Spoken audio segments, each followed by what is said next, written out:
함께 읽었던 본문의 말씀의 제목은 고난은 유익으로, 말씀은 고난을 유익으로 바꿔준다라는 제목입니다. 말씀은 고난을 유익으로 바꿔준다. 우리 여자분들이 진주 목걸이를 많이 이렇게 차는데요. 여러분, 진주가 어떻게 생겨나는지 아십니까? 진주는 조개 안에서 만들어진다고 합니다. 어쩌다가 조개의 몸속에 들어온 모래알은 조갯살에 박혀 고통을 줍니다. 그때 조개는 진주층이라는 생명의 즙을 짜내서 모래알 주변을 덮어싸고 또 덮어쌉니다. 그리고 그렇게 한 해가 가고 또 한 해가 가는 그러한 과정 속에서 영롱하고 아름다운 진주가 만들어진다는 것입니다. 서양에서는 어머니가 시집가는 딸에게 진주를 주는 풍속이 있다고 합니다. 이때의 진주를 프로존 피얼즈, 다시 말하면 얼어붙은 진주라고 그렇게 부릅니다. 아마도 딸이 시집을 가서 시집살이를 하다가 속상해하고 그러한 고통들이 있을 때 조개가 살 속에서 모래알이 박힌 고통을 이겨내고 아름다운 진주를 만들어내는 것처럼 잘 참고 견디라는 뜻이 담겨져 있는 것 같습니다. 우리도 살아가다 보면 우리의 삶 속에서 원하든 원하지 않든 이런저런 모래알이 들어올 때가 있다는 것입니다. 우리는 그것을 고통이라고 부르기도 하고요, 시련이라고 부르기도 하는데요. 우리의 삶 속에 어떤 시련이 임하게 될 때 내가 지금 값진 진주를 품고 있다라고 긍정적인 생각을 가지라는 것입니다. 그리고 내가 당하는 시련이 크면 클수록 내가 품고 있는 진주도 더 크고 더 값지겠구나 라고 생각하고 인내하게 되면 흘리는 눈물과 그 아픔이 내일이면 아름다운 진주로 바뀌게 될 것이라는 것입니다. 그렇습니다. 고난이 있다는 것은 그 인생에 참 진주를 형성해가는 과정이라고 할 수 있습니다. 오늘 본문의 말씀에 보게 되면 본문의 키워드는 고난입니다. 고난. 인생은 고난의 연속이다라는 말이 있습니다. 그러나 여러분, 세상에서 고난을 좋아하는 사람은 아무도 없다라는 것입니다. 그런데 본문에서 저자는 고난은 자꾸 유익이라고 그렇게 말하고 있다는 것입니다. 욥기 23장 10절 말씀에서도 아까 정주환 목사님께서 간증 가운데 말씀한 내용인데요. 그 말씀을 보게 되면 욥이라는 인물이 고난에 대해서 대처하는 그 모습을 보게 됩니다.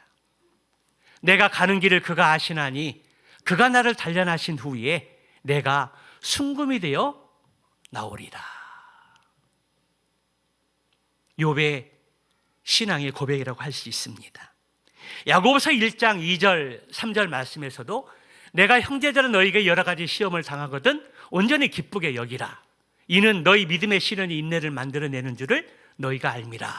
그렇게 말하면서 또 12절에 너희를 시험을 참는 자는 복이 있나니 이는 시련을 견뎌내는 자가 주께서 자기를 사랑하는 자들에게 약속하신 생명의 면류관을 얻을 것이기 때문이라. 그렇게 말씀하고 있습니다. 이 말들을 보면 믿음으로 산다라는 것은 어쩌면 고난이랄 수 있다는 것입니다. 우리가 이 세상을 살고 믿음의 삶을 살아가게 될 때 그 인생은 고난의 연속이라는 것을 말하고 있습니다. 오늘 본문의 전반부의 말씀을 이끌어가고 있는 말씀은 67절의 말씀과 71절의 말씀입니다. 67절의 말씀을 보게 되면 고난당하기 전에 내가 그릇 행하였으나 이제는 주의 말씀을 지키나이다. 그렇게 고백하는데요, 시인은 고난을 통해서 그릇된 삶을 고칠 수 있었다라고 그렇게 고백하고 있습니다. 그러면서 71절에 말씀하기를 고난당하는 것이 내게 유익이라 이로 말미암아 내가 주의 윤례를 배우게 되었다. 그렇게 고백하고 있습니다. 고난은 우유장된 축복이라는 그런 말이 있는데요, 종교개혁자 마틴 루터는 고난은 축복을 가져다주는 지름길이다. 그렇게 말했습니다. 전반부 단락에서의 핵심은 하나님은 선하시다라는 것입니다. 그런데 그런 하나님의 선하심을 어떻게 깨달았다라고 그렇게 고백하고 있습니까? 하나님의 선하심을 고난을 통해서 깨달았다라는 것입니다.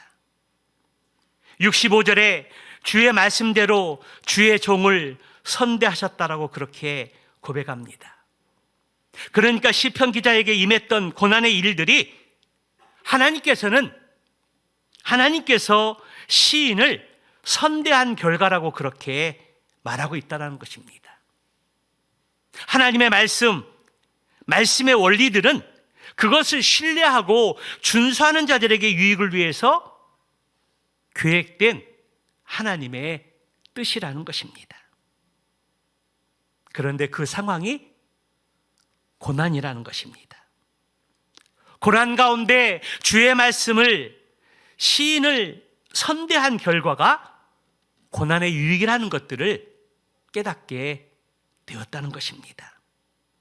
여기 선대하셨다는 이 말은 하나님은 신실하시다라는 그런 의미가 담겨져 있습니다.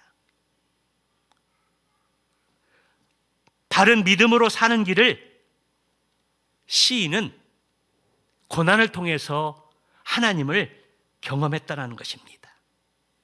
그 결과 고난을 당하기 전에 그는 잘못된 길을 걸어갔고 그릇된 삶을 살게 되었지만 그 고난을 통해서 하나님을 알게 되었고 잘못된 길을 돌이켜서 바른 길을 가게 되었다라고 말씀하고 있습니다.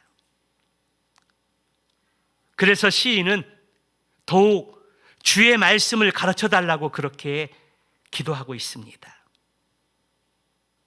여러분, 고난당하는 것이 시인에게 유익했던 그 이유는 무엇이었을까요? 그는 고난을 통해서 하나님의 말씀을 배웠고 살아계신 하나님을 경험하게 되었다라는 것입니다. 그래서 시인은 72절에서 이렇게 고백합니다. 주의 입의 법이 내게는 천천 금은보다 좋으니이다. 여기서 천천 금은은 무한대의 금은 보화의 의미를 가지고 있는데요, 시인은 고난을 겪으면서 금은 보화보다 하나님의 말씀이 좋았다라고 그렇게 고백하고 있는 것입니다. 우리가 지금 가지고 있는 물질들은요, 지금 우리가 가지고 있지만 그 물질이 또 우리의 손에서 떠날 수도 있습니다. 금은 보화가 좋은 것이지만 오늘 시편 기자는 고난의 과정을 통해서 금은 보화보다 하나님의 말씀이 더 좋다라고 그렇게 고백하고 있는 것입니다. 오늘 시인은 고난이 유익이었고 금은 보화보다 좋았다고 그렇게 고백할 수 있는 근거와 이유가 무엇일까요? 고난을 통해서 살아계신 하나님을 만날 수 있었고 하나님의 진리의 말씀을 경험하고 깨닫고 발견할 수 있었다는 것입니다. 주의 말씀이 고난을 유익으로 바꿔주는 통로가 되어졌다는 것입니다. 그래서 그 유익은 주님의 선하심을 내 삶을 통해서 드러나는 과정이었다는 것입니다. 여러분, 오늘 시인의 이 고백이 우리의 삶 가운데 얼마나 중요한 도전이 되는지 모릅니다. 고난을 통해서 많은 어려움을 경험하게 되었고 아픔을 가지게 되었지만 그 과정을 통해서 살아계신 하나님을 만나고 그리고 나의 잘못된 길을 돌이켜서 바른 길을 갈 수 있고 하나님의 말씀을 배우게 되었던 것입니다. 오늘 이 시인의 고백은 시편 23편에서 다윗이 고백하는 것처럼 내가 사망의 음침한 골짜기를 다닐지라도 해를 두려워하지 않을 것은 주의 지팡이와 막대기가 나를 이끌어 가시고 위로하셨기 때문이라는 고백과 일맥상통하는 구절입니다. 그래서 오늘 시인은 고난 가운데서 주의 윤례를 배우고 하나님을 경험하게 되고 그리고 하나님의 놀라우신 그 은혜를 경험하게 되었다라는 것입니다. 그런데요, 오늘 시편에 등장하는 교만한 자들이 있습니다. 21절과 51절에도 등장하고요 78절에도 등장하는데요, 주는 선하시고 또한 우리의 어려움과 고난들을 기억하시고 우리를 위로하시는 하나님이시지만 교만한 자들은 거짓을 지어내서 만들어내서 나를 모함하고 나를 넘어뜨리는 존재라는 것입니다. 여기 치료한다는 이 말은 교만한 자들이 있지도 않은 거짓말들을 만들어내서 나를 모함하고 고소하였다라고 그렇게 말씀합니다. 시인은 그러한 교만한 자들을 가리켜서 말하기를 살이 쪄서 기름덩이 같다라고 그렇게 표현하고 있습니다. 여기 마음이 살쪘다는 이 말은 우리 주님께서 산상교훈을 통해서 심령이 가난한 자는 복이 있나니 이 말씀과 반대되어지는 정반대의 말씀인데요, 이것은 주님 없으면 안 된다는 절실함의 심령의 가난이라면 오늘 살이 쪄서 기름덩이가 되었다는 이 표현은 교만해져서 주님 없이도 살 수 있다는 그 마음에 살찐 것과 같다라는 것을 표현하고 있는 것입니다. 그래서 이 단락에서 성도의 진정한 고난은 어쩌면 세상에 있다는 것입니다. 세상에 있다는 생각이 들었습니다. 교만한 사람들이 거짓을 만들어내서 모함하고 믿는 사람들을 일컬어서 악을 행한다라고 그렇게 저주하는 세상에 사람들이 있습니다. 그런데 더 슬픈 현실은 우리 시대 가운데 고난이 없어서 마음이 살찌는 사람들이 일어난다는 사실입니다. 하나님의 말씀을 가까이 하지 않고 고난과 시련 속에서도 하나님께 겸손히 무릎 꿇지 않고 마음이 살쪄서 기름덩어리로 채워져 가는 안타까운 인생들이 우리 주변 가운데 많이 일어나고 있다는 것입니다. 여러분, 그러한 세상 속에서 우리가 승리할 수 있는 비결이 무엇일까요? 그것은 하나님의 말씀밖에 없다라는 것입니다. 고난을 통해서 더 하나님의 말씀이 필요하다는 것을 오늘 시인은 배웠다라는 것입니다. 주의 윤리들이 깨달아졌다라는 것입니다. 그래서 이 세상 속에서 우리가 고난을 당하면 당할수록 더 하나님을 찾아야 하고 더 말씀을 가까이 해야 되고, 그래서 이 세상 가운데 선한 영향력을 끼쳐야 한다라는 것입니다. 그러한 능력은, 그러한 힘은 하나님 말씀에서 시작된다라는 것을 오늘 시인은 그렇게 고백하고 있습니다. 그러므로 우리가 성경 필사는 끝났지만 성경 통독은 계속 진행되고 있고 또 읽고 묵상하는 삶을 살아야 한다는 것입니다. 아까도 간증하면서 어떤 집사님께서 성경 필사는 끝났지만 내가 제일 좋아하는 또 성경 본문들을 택해서 성경 필사를 하고 있다는 것, 우리에게 귀한 도전입니다. 우리가 주어진 한 챕터의 성경 필사는 끝났지만 더 은혜를 경험한 사람의 모습은 성경 필사를 중단하지 않고 계속해서 내가 평소에 가까이 했던, 그리고 쓰고 싶었던 그 성경 필사를 계속해서 이어져가는 모습이 있다는 것입니다. 그것이 성경 필사를 통해서 우리에게 도전해 주신 하나님의 감동이고 은혜라는 사실입니다.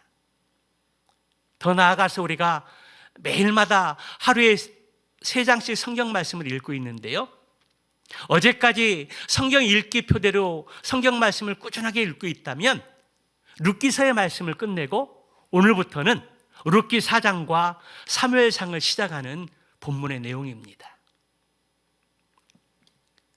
그래서 성경을 읽고 성경을 묵상하면서 성경 읽기 표대로 우리가 성경을 계속해서 읽어나가게 될 때 올 한 해 우리는 성경 일독을 완독할 수 있게 됩니다. 사랑하는 여러분, 오늘 시인이 전반부에서 고난 가운데 유익을 경험하며 주의 윤리를 배우게 되었다라고 그렇게 고백하고 있습니다. 여러분들의 인생 가운데 지금 삶의 모습 속에서 여러분들이 당하고 있는 고난은 무엇입니까? 여러분들은 원하지 않지만 여러분 가운데 불청객처럼 찾아온 시련이 무엇이고 고난이 무엇입니까? 불청객으로 찾아온 고난과 시련 속에서 그것은 여러분들이 어떻게 감당하고 있고, 오늘 시편 기자의 고백처럼 그 고난과 시련들이 나에게 유익이었다고 고백할 수 있는 그러한 통로는 무엇일까요? 그것은 오늘 시편 기자의 고백처럼 고난과 시련 가운데 주의 계명을 신뢰함으로 통찰력과 지식을 얻게 되어서 잘못된 길을 돌이키고 오히려 고난이 유익이 되고 하나님의 말씀이 고난이 유익으로 바뀌는 통로가 되었다는 이 고백이 오늘 저와 여러분들의 삶 속에서 고백이 되어지고 간증이 되는 삶이 되기를 주님의 이름으로 축복합니다. 후반부 단락에서 시인은 창조로적인 신앙의 고백으로 출발하고 있는 것을 보게 됩니다. 73절의 말씀을 보게 되면 주의 손이 나를 만들고 세우셨사오니 내가 깨달아 주의 계명을 배우게 하소서. 오늘 시인은 하나님께서 나를 창조하고 지으시고 만드셨다고 고백하면서 나를 세우시고 주의 계명을 배우게 해달라고 그렇게 고백하고 있습니다. 창세기 1장 1절의 말씀에 태초에 하나님께서 천지를 창조하시느니라. 창세기 1장 1절의 이 기록된 말씀은 우리가 신앙생활을 하고 출발하는 데 있어서 신앙의 고백이라고 할 수 있습니다. 태초에 하나님의 천지를 창조하시니라. 이 하나님의 말씀이 믿어지느냐 믿어지지 않느냐, 이것은 너무나 중요합니다. 하나님이 어떻게 말씀으로 이 세상의 우주 만물을 창조하셨을까? 이 말씀이 믿어지고 이 말씀대로 선포하고 이 말씀을 믿음으로 받아들일 수 있는 것, 그것은 우리의 신앙생활의 중요한 출발선이라는 것입니다. 그러나 이것이 믿어지지 않고 그냥 신화에 불과하고 이 말씀이 믿어지지 않는다면 우리의 바른 신앙생활은 출발할 수 없다는 것입니다. 오늘 시인은 창조자 하나님께 고백하기를, 하나님께 나를 창조하시고 세우셨음을 고백하면서 주의 계명을 배울 수 있도록 총명을 달라고 그렇게 기도하고 있습니다. 오늘 시인이 이렇게 고백하는 그 이유가 무엇일까요? 오늘 시인은 이 고백을 하면서 주를 경외하는 자들이 나를 보고 기뻐할 수 있도록 그렇게 해달라는 것입니다. 내가 창조의 신앙을 고백하고 내가 주의 윤례들을 배우기 위해서 청명을 갖고 그 말씀대로 살아가는 믿음의 삶을 통해서 주변의 사람들이 나의 그 신앙의 모습을 보고 기뻐할 수 있도록 하나님께서 그런 은혜를 베풀어 달라는 것입니다. 내가 이 세상을 살아가면서 불청객처럼 찾아온 그런 고난들이 있었지만 그 고난들을 믿음으로 헤쳐가고 또 고난의 과정 속에서 살아계신 하나님을 경험하게 되고 하나님 말씀을 배우게 되고 그랬던 인생의 삶들을 돌이키게 되는 그런 은혜들을 경험하게 되었을 때 주변의 사람들이 나의 그러한 모습을 보고 도전을 받고 동일하게 그런 살아계신 하나님을 만나고 경험하기를 기대하고 꿈꾸는 것을 오늘 고백하고 있다는 것입니다. 우리가 고난을 만나게 되었을 때 그 고난을 어떠한 자세로 그거를 받아들이느냐, 그것은 그 사람의 신앙의 모습입니다. 고난이 찾아왔을 때 그 고난 때문에 힘들고 어려워서 주저앉고 하나님을 멀리하고 예배를 등한시하고 주님을 믿는다고 하지만 그렇지 않은 삶을 살아가는 신앙의 모습들이 있습니다. 그러나 고난이 우리의 삶 가운데 불청객처럼 찾아왔을 때 하나님 앞에 겸손히 무릎 꿇으면서 그렇게 하나님께서 나에게 고난을 주시는 이유가 무엇인지, 이 고난 속에서 하나님의 어떤 뜻이 담겨져 있는지 믿음으로 그것을 찾아가고 또 믿음 속에서 하나님을 경험하게 되고 그리고 하나님 말씀을 배우게 될 때 그것은 나에게 유익이 되는 것뿐만 아니라 주변의 사람들에게 신선한 도전이 되어진다는 것입니다. 그리고 고난을 슬기롭게 극복하는 그러한 모습을 보면서 주변의 사람들이 도전을 받게 되고 주께 돌아오는 은혜를 경험하게 된다는 것입니다. 코로나 시대에 많은 사람들이 동일한 고난을 당하는 시대에 살고 있지만 우리 믿음의 사람들은 그 고난을 대하는 모습이 달라야 한다는 것입니다. 내 경험으로, 내 힘으로, 내 지식으로 고난을 극복하고 이겨나가는 것이 아니라 철저하게 하나님 앞에 내 자신을 내려놓으면서 이 불청객처럼 찾아온 고난이 나에게 어떤 의미가 있는가? 이 고난을 통해서 하나님께서 나에게 원하는 것이 무엇인가? 그러한 믿음으로 접근하고 그러한 믿음으로 고난을 대해야 된다는 것입니다. 그러한 믿음으로 그 고난을 접근하게 될 때 오늘 시인이 고백하는 것처럼 고난을 통해서 유익을 경험하게 되고 하나님의 말씀을 배우게 되고 그래서 그 믿음의 삶이 주변의 사람들에게 도전이 되고 은혜가 되어졌다는 것들을 말씀하고 있습니다. 그리고 그러한 믿음의 삶을 통해서 주변의 사람들이 주께 돌아오기를 간절히 기대하고 소망한다고 말씀하고 있습니다. 그래서 후반부 단락에서 시인은 하나님께서 나를 지으셨고 그리고 내가 지금 직면한 이 모든 고난들이 하나님의 선하심 속에서 하나님의 뜻 가운데 필요한 고난이라는 것들을 고백하고 있는 것입니다. 그리고 고난을 믿음으로 접근하고 하나님께 지혜를 구하게 되었을 때에 그 고난이 나의 인생 가운데 유익이 되었고 그 하나님의 말씀은 고난을 유익으로 바꿔놓았다고 그렇게 고백하고 있습니다. 그래서 우리는 우리 가운데 고난이 직면했을 때, 고난이 찾아왔을 때 우리의 신앙의 삶이, 믿음의 기준이 너무나 중요합니다. 그 고난을 대하는 믿음의 기준이 주변의 사람들에게 기준이 될 수 있고 또 그 믿음의 삶을 따라가는 동력이 될 수 있기도 하고 또 시험과 오해를 줄 수 있는 그러한 삶이 될 수 있기 때문입니다. 사랑하는 성도 여러분, 이 세상의 고난을 좋아하는 사람들은 아무도 없습니다.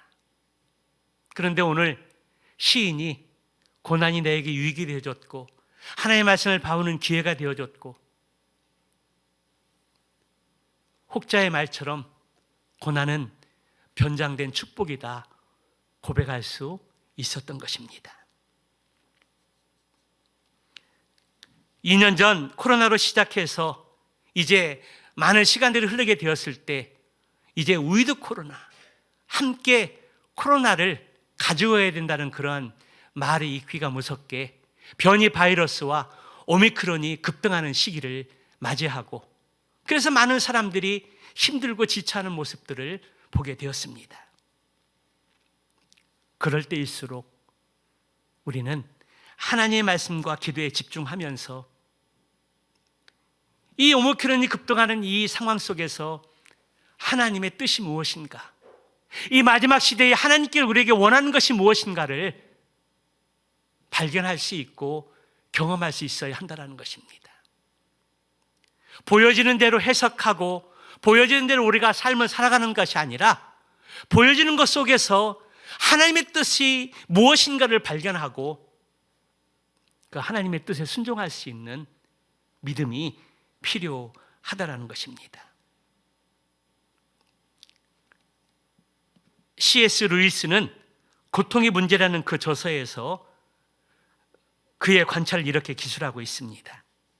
하나님은 우리가 즐거울 때는 속삭이시고 우리의 양심에는 말씀하시며 우리가 고난 중에 있을 때는 크게 외치신다. 고난은 기먹은 새끼를 깨우치는 하나님의 확성기다 라고 말했습니다. 그렇습니다. 고난은 우리의 일상의 관심을 새로운 방향으로 돌리는데 도움을 줍니다. 고통은 우리의 삶 가운데 역사하시는 하나님의 일에 대해서 그 말씀을 들을 수 있는 기회를 제공한다는 것입니다. 시련은 눈앞에 보이는 두려운 현실로부터 벗어나게 하는 소망의 기회라는 것입니다.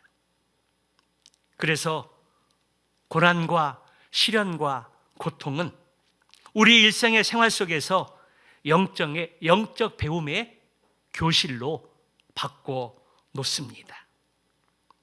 사랑하는 성도 여러분, 지금 여러분의 삶 가운데 직면해 있는 고난들이 무엇입니까? 여러분들 마음속에 걱정, 근심을 끼치는 그 두려움이 무엇입니까?